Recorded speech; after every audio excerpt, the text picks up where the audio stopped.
těch horách jedno pravidlo je, že vrchol není vůbec nic. Vůbec nic. Vůbec nic neznamená. Really, the southwest face of Everest was the huge challenge.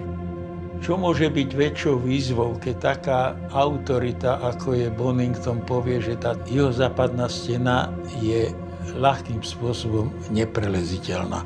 Takže sa skombinovala ťažká cesta, najvyšší vrchol sveta a alpský štýl.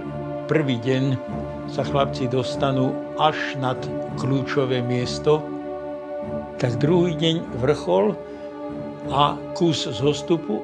Then, going into the actual top bit, you definitely don't want to spend more than one night above 8,000 meters. Nad komínom zrazu ďalší bývak.